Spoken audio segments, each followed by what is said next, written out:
الحمد للہ وحدہ والصلاة والسلام علی من لا نبی بعد وبعد. محترم حضرات، آج کے اس درس میں چند باتیں افطاری سے متعلق آپ کے سامنے رکھنا چاہتا ہوں. افطاری یعنی روزے کو ختم کرنا، جس کا وقت سورج غروب ہوتے ہی شروع ہو جاتا ہے. اللہ کے رسول صلی اللہ علیہ وسلم نے ارشاد فرمایا: اذا اقبل اللیل من ها هنا وادبر من ها هنا ادبر النهار من ها هنا وغربت الشمس فقد افطر الصائم. جب ادھر سے رات آ جائے اور ادھر دن چلا جائے اور سورج غروب ہو جائے تو روزہ کی افطاری کا وقت ہو گیا. امام بخاری نے صحیح کے اندر روایت کیا ہے، یعنی سورج غروب ہو تو فوراً افطاری کا وقت ہو جاتا ہے. اسی طرح افطاری میں جلدی کرنا یہ خیر اور بھلائی کا سبب ہے. اللہ کے رسول صلی اللہ علیہ وسلم نے فرمایا، جیسا کہ سہل بن سعد رضی اللہ تعالیٰ عنہ فرماتے ہیں: لا یزال الناس بخیر ما عجل الفطر. لوگ اس وقت تک بھلائی پہ رہیں گے جب تک افطاری میں جلدی کرتے رہیں گے. اسی طرح افطاری میں بلا وجہ تاخیر کرنا یہ یہود و نصارہ کا شیوا ہے. ابو ہریرہ رضی اللہ تعالیٰ عنہ فرماتے ہیں کہ اللہ کے رسول صلی اللہ علیہ وسلم نے ارشاد فرمایا: لا یزال الدین ظاہرا. دین اس وقت تک غالب رہے گا ما عجل الناس الفطر، جب تک لوگ افطاری میں جلدی کرتے رہیں گے. لأن اليہود والنصارى یؤخرون، کیونکہ یہود اور نصارہ تاخیر سے افطاری کیا کرتے ہیں، دیر سے افطاری کیا کرتے ہیں.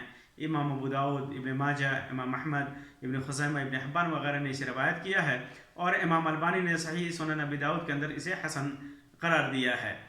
اسی طرح آدمی جیسے غلطی سے افطاری جلدی کر لیتا ہے، افطاری سے پہلے بیٹھ گیا افطار کرنے، ایسی صورت میں اگر اسے یاد آ جائے تو یا کوئی یاد دلا دے تو اسے فوراً چھوڑ دینا چاہیے، افطاری کرنا چھوڑ دینا چاہیے اور اس کا اپنا روزہ پورا کر لینا چاہیے. کیونکہ اللہ کے رسول صلی اللہ علیہ وسلم نے ارشاد فرمایا کہ من اکل ناسیا وهو صائم فلیتم صومه، کہ جو آدمی بھول چوک کر کے کھانے لگا تو اپنے روزے کو پورا کر لے. فإنما أطعمه الله وسقاه، کیونکہ اللہ تبارک و تعالیٰ نے اس کو کھلایا اور پلایا ہے.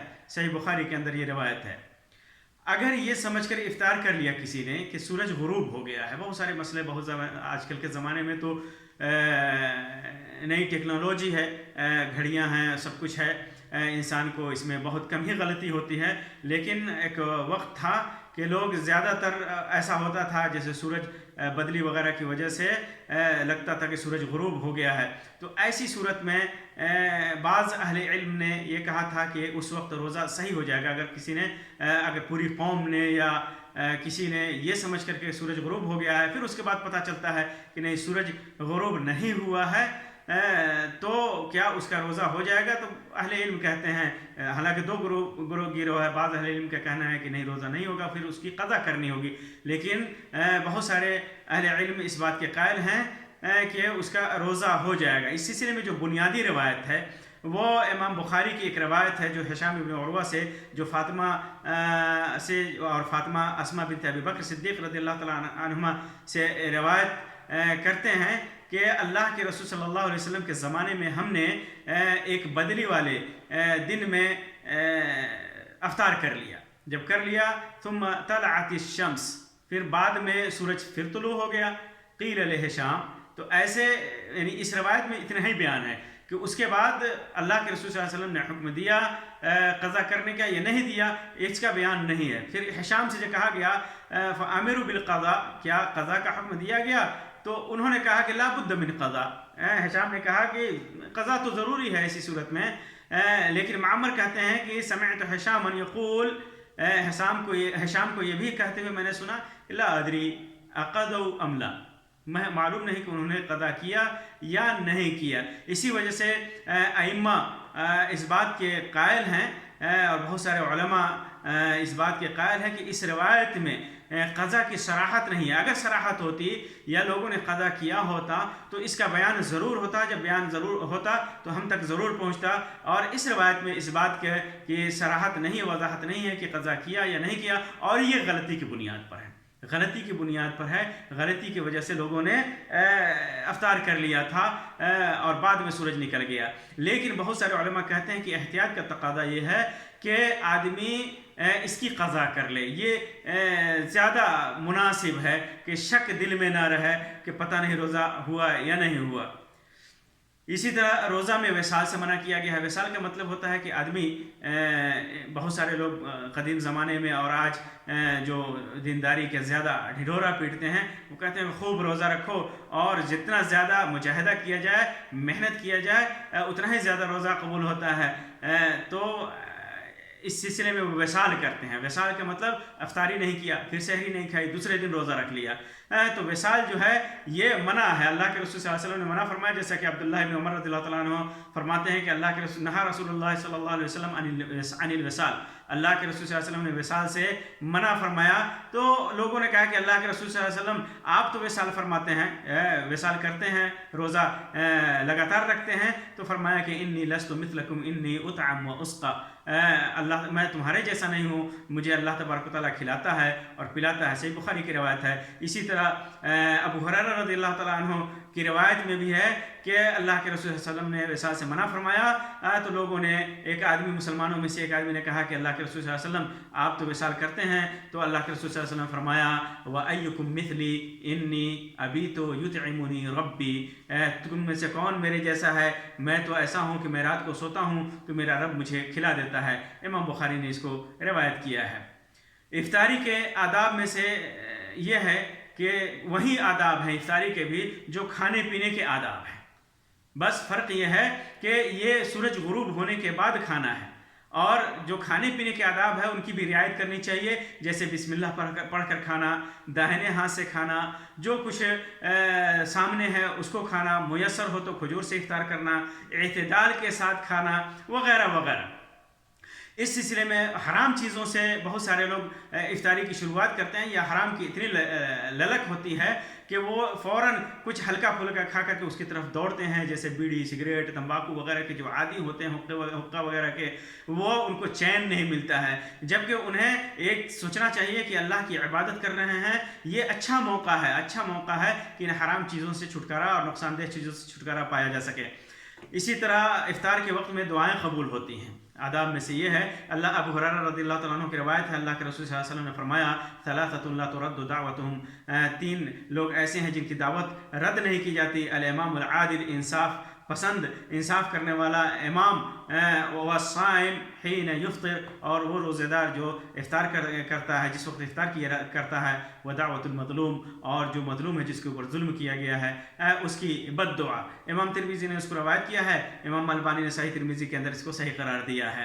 اس بات کی دلیل ہے یہ کہ یہ دعا کی قبولیت کا وقت ہے، سے اس موقع کو غنیمت سمجھنا چاہیے، خود کو کھانے پینے پر زیادہ توجہ مرکوز خود کے نہ کر کے انسان اللہ تبارک و تعالیٰ سے کچھ مانگنے پہ گزارے۔ کوئی خاص دعا نہیں ہے اس سلسلے میں، بعض دعائیں منقول ہیں لیکن وہ سندن صحیح نہیں ہے، پھر بھی انسان جو بھی دعا کرے اللہ تبارک و تعالیٰ قبول کرتا ہے، خاص طور سے افطار کے بعد کی جو دعا ہے، جیسا کہ عبداللہ بن عمر رضی اللہ تعالیٰ عنہما کی روایت ہے کہ اللہ کے رسول صلی اللہ علیہ وسلم جب افطار کرتے تو فرماتے ذهب الظمأ وابتلت العروق وثبت الاجر ان شاء اللہ۔ یہ دعا سنت سے، اللہ کے رسول صلی اللہ علیہ وسلم کی سنت سے مروی ہے کہ پیاس چلی گئی اور رگیں تر ہو گئی اور اجر ثابت ہو گیا اگر اللہ نے چاہا۔ امام ابو داؤد نے اس کو روایت کیا ہے، امام البانی نے صحیح ابو داؤد کے اندر اس کو ذکر کیا ہے۔ لیکن ایک اور دعا اس سلسلے میں ذکر کی جاتی ہے، اللہم لک صمت وبک آمنت وعلی رزقک افطرت۔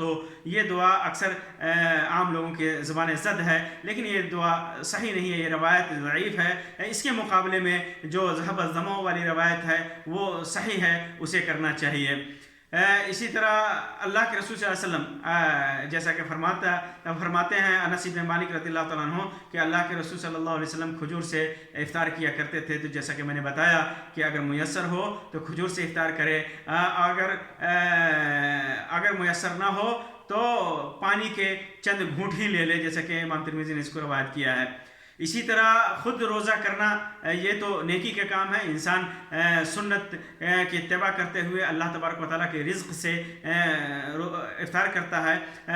اسی طرح روزہ افطار کرانے کا بھی ثواب ہے. اللہ کے رسول صلی اللہ علیہ وسلم فرمایا من فطر صائما کان له مثل اجره غیر انه لا ينقص من اجر الصائم شيئا.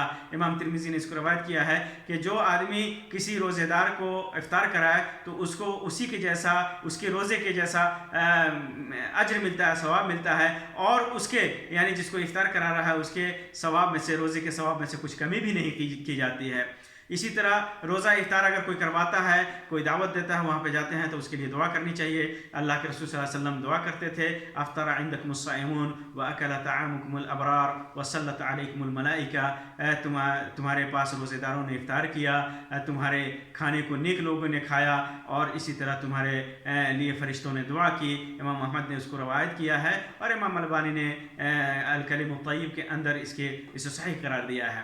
ایک اور مسئلہ یہاں پہ آتا ہے, جیسے آدمی سفر کر رہا ہوتا ہے, مسافر ہے, جہاز وغیرہ میں سفر کرتا ہے, تو ظاہر سی بات ہے اگر آدمی سفر کرے تو مسافت اگر 4 گھنٹے 5 گھنٹے کی ہوتی ہے تو سورج غروب ہونے کے وقت میں بھی فرق آتا ہے. تو ایسی صورت میں اگر آدمی جہاں جیسے کسی ایئرپورٹ پہ ہے, مثلا ریاض کے ایئرپورٹ پہ ہے, اور وہ دہلی کے لیے سفر کر رہا ہے, یا ڈھاکہ کے لیے, یا دور کسی اور ملک کے لیے جہاں سورج غروب ہونے کا یعنی فرق ہے, بہت زیادہ فرق ہے, 2.5 گھنٹے کا تقریباً فرق ہے. تو ایسی صورت میں اگر سورج غروب ہو جائے اور ریاض ایئرپورٹ پر ہی اس نے افطار کر لیا زمین ہی پر, پھر اس کے بعد ہوائی جہاز کی اڑان شروع ہوتی ہے, اڑنے کے بعد کچھ جانے کے بعد سورج نظر آ جاتا ہے, تو پھر اس کو روزہ رکھنے کی ضرورت نہیں ہے, کیونکہ اس نے جہاں ہے وہیں پر افطار کر لیا ہے, اور وہ اس نے سنت کے مطابق ایسا کیا, اس نے اپنے روزے کو مکمل کیا ہے. تو پھر اس روزے کو دہرانے کی ضرورت نہیں ہے, دوبارہ رکھنے کی ضرورت نہیں ہے, کیونکہ وہ عبادت کو مکمل کر چکا ہے. اسی طرح اگر جہاز اڑ جائے سورج غروب ہونے سے پہلے, یعنی ابھی سورج نظر آ رہا ہے, وقت نہیں ہوا ہے, اور وہ پورے دن کا روزہ رکھنا چاہتا ہے, یعنی سفر کی وجہ سے روزہ نہیں توڑنا چاہتا, کیونکہ اس مسافر کے لیے روزہ توڑنا جائز ہے, روزہ رکھنا چاہتا ہے, تو وہ افطار نہیں کرے, اس وقت تک نہ کرے جب تک سورج غروب نہ ہو جائے اس جگہ پر جہاں پر وہ موجود ہے, جہاں پر وہ فضا میں جہاز موجود ہے, وہاں پر اس کے کیونکہ لیل کا اطلاق وہاں پر ہوتا ہے. اس سلسلے میں ایک اور اہم بات ہے کہ بہت سارے ہیلے باز جو پائلٹ ہوتے ہیں وہ اس کے مستویٰ سے, جو فضا میں جو ہوائی جہاز ہے اس سے نیچے مستویٰ سے نیچے لاتا ہے تاکہ سورج نظر نہ آ سکے. ایسا نہیں کرنا چاہیے, کیونکہ یہ ایک حیلہ تلاش کرنا ہے, اور حیلہ تلاش کر کے اپنے لیے آسانی پیدا کرنا ہے. ہاں اگر جہاز کی مصلحت ہے کہ نیچے اس کو اڑانا ہے کسی وجہ سے, اور سورج غروب ہو جائے, وقت ہو جائے اس کے مطابق, تو وہاں وہ افطار کر سکتا ہے. اسی طرح رمضان کے روزوں کے سلسلے میں ایک اہم بات جو ہے آج کل کے زمانے میں یہ ہے کہ کیا سورج دیکھنا ضروری ہے, کیا گھڑی پر اعتبار نہیں کر سکتے. تو ٹیکنالوجی نے, اللہ تبارک و تعالیٰ نے انسان کو دماغ دے کر کے, ذہن دے کر کے ٹیکنالوجی کی آسانی دی ہے. اللہ کی نعمت ہے, اس کی رحمت ہے, اس کا فائدہ اٹھانا چاہیے. اگر یقین ہے کہ ہاں یہ صحیح وقت دیتا ہے اور کیلنڈروں میں صحیح وقت بیان کیا گیا ہے. اسی طرح ایک اور اہم چیز آخر میں بیان کر دوں کہ آج کل افطار کرانے کی جو پارٹیاں ہوتی ہیں, جس کو سیاسی پارٹیاں کہا جاتا ہے, افطار پارٹی کے نام سے, یہ سیاسی پارٹیاں ہیں جو آدمی اپنے دنیاوی مقصد کے لیے اس کو استعمال کرتا ہے. اسی طرح ریا نمود کے لیے ایسی پارٹیوں میں ریا و نمود, دکھاوا اتنا زیادہ ہوتا ہے کہ آپ تصور نہیں کر سکتے. ہاں وہ لوگ جانتے ہیں جو ان پارٹیوں میں شریک ہوتے ہیں. تو ایسی پارٹیاں کرنے والے اللہ کا خوف کھائیں, کیونکہ اس سے ان کو ثواب اور نیکی ملنے والا نہیں ہے. اگر ریا و نمود کے لیے ہے, دکھاوے کے لیے ہے, دنیاوی غرض کے حصول کے لیے ہے, تو پھر ان کے لیے بجائے یہ کہ ثواب کا باعث بنے, یہ گناہ کا باعث بنے گا, ریاکاری کا باعث بنے گا, شرک کا باعث بنے گا. اس وجہ سے ایسی پارٹیوں سے پرہیز کرنا چاہیے, اور ایسی پارٹیوں میں جانے سے بھی پرہیز کرنا چاہیے, اور ایسی پارٹیاں رکھنی چاہیے افطار کرانے کی جس کے اندر ثواب ہو, جس کے اندر غریب ہو, محتاج ہو, مالدار بھی ہوں اور خلوص سے دل کے ساتھ یہ نیت لے کر کے کہ اللہ کے رسول صلی اللہ علیہ وسلم نے کہا ہے کہ اس سے ثواب ہوگا، اتنا ہی ثواب ہوگا جتنا ہم کسی روزہ دار کو افطار کراتے ہیں، تو اس نیت سے ہم افطار پارٹی کریں یا افطار کرائیں بغیر اعلان کے، بغیر دکھاوے کے، بغیر ریا و نمود کے، تو انشاءاللہ ہمارا یہ عمل قبول ہوگا۔ اللہ تبارک و تعالیٰ سے دعا ہے کہ اللہ تبارک و تعالیٰ ہمارے اعمال کو قرآن و سنت کے مطابق کر دے، اللہ تبارک و تعالیٰ انہیں قبول فرمائے۔ آمین یا رب العالمین، وآخر دعوانا ان الحمد للہ رب العالمین، وصلی اللہ علیہ خیر خلقہ وسلم۔ السلام علیکم۔